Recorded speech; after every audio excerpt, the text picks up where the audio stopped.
Okay, so here we go again, right? I'm on the roof side of the stove installation and remodel now.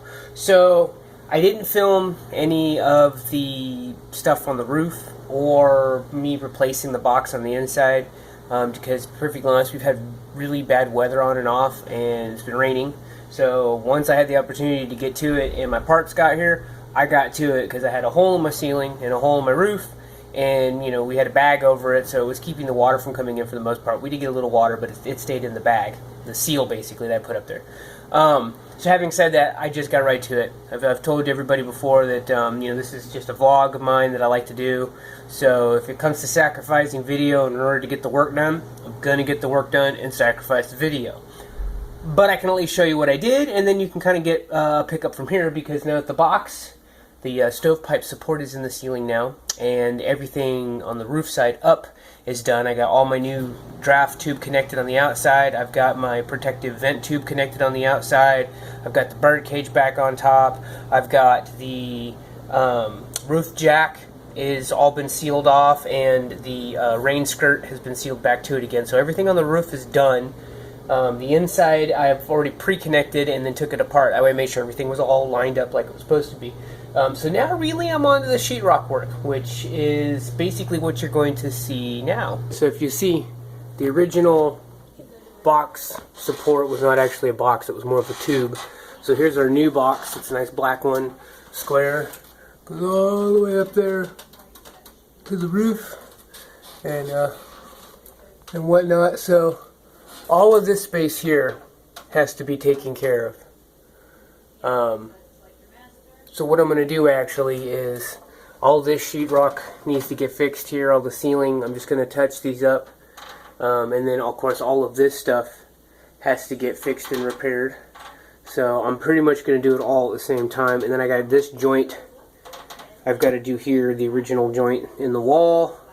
From here over I'm going to wait on, because I still have to take this apart, the entertainment center. But we wanted to get this stationary and in place now that all the stuff came in. I got all the parts, including the stove finally. So the stove is here, got it all in place. So from here on out I'm just going to go ahead and show y'all me finishing up this sheetrock work here.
So this stuff here is not something I normally use, and I gotta tell you right now, I do not like it. It's supposed to be some sort of fire retardant type mud. Man, it's just, you can see it's got like a pinkish yellowy color to it. It sucks. I mean, normally when I do this, I use hot mud. That is my preferred method, is to use 15, 20 minute mud, hot mud, which is what I'm about to go to, because yeah, screw this stuff. I'm moving on. It sucks. It's thick. It's like sticky. It's not even like, it doesn't smear like peanut butter. It's a horrible consistency. I could probably water down the stuff as it is, but why even bother? I'm just going straight to hot mud. I mean, it's freaking mud. It's heat resistant already.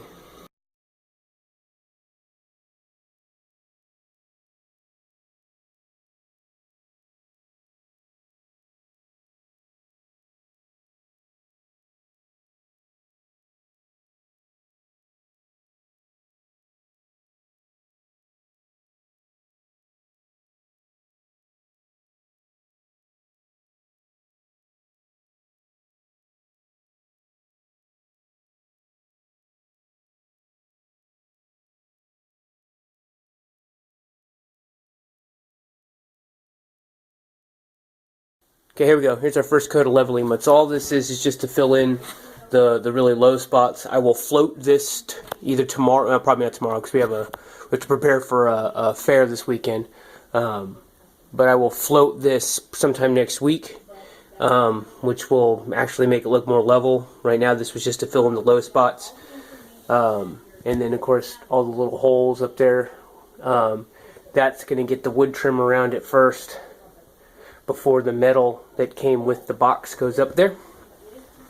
So that is the general basis of this for now.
That's the original piece that was up in the ceiling here. This big old round piece here. That's why the hole was so big. And then in addition to that, you'll see here, I actually removed an entire section of tubing. So both the inside stainless steel and the outside metal, it fell off the roof, so it's a little beat up. But yeah, so I went ahead and removed a section. So as you can see here, the stack is now shorter, actually. Originally, when it was in set up for the house, it was set up for Fireplace, which according to the standards has to be, because it was an open combustion unit, it had to be 12 foot from the floor to the ceiling interior, which it just inside the ceiling was 12 foot, and then it had to be an additional 5 feet from the actual roof line up, or a minimum of 3 feet from the ridge. Because we have a closed combustion unit now, this is completely different. Now, if you can get a good look here, now, in order to meet code, I only have to be a minimum of 3 feet from the actual roof line up, not the ridge line. So I don't have to be 3 foot above the peak of the ridge there. I only have to be 3 feet from where it actually comes into, or comes out of the roof there and up, which I have done. Because A, it's a minimum code, and B, it puts it at a height that's not so far up. I mean, yeah, it seems like it's only 2 feet.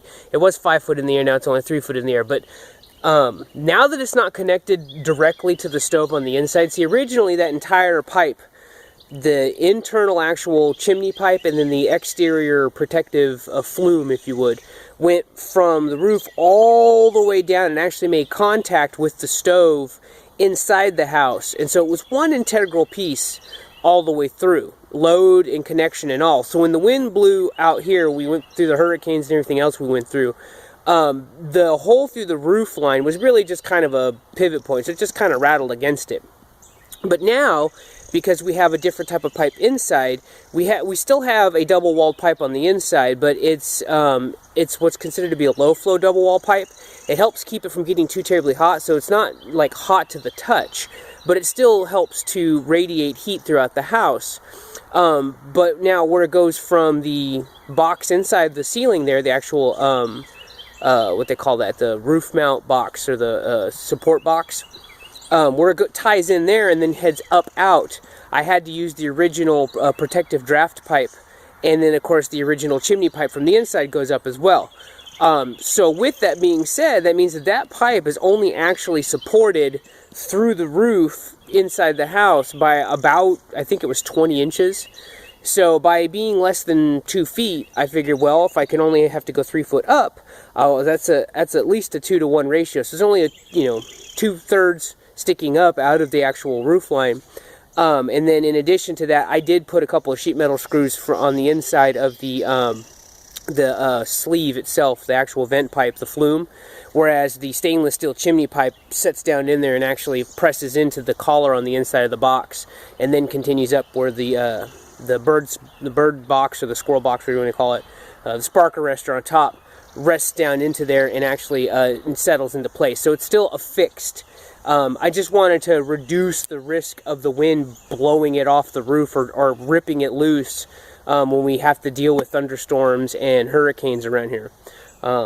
So anyways, that's it for this video. I know it wasn't a whole lot. It was basically just me doing some mud work and explaining some stuff, but that is the progress around the homestead. Sometimes you just got to do a lot of stuff. Sometimes it's going to be off camera. I'm sorry.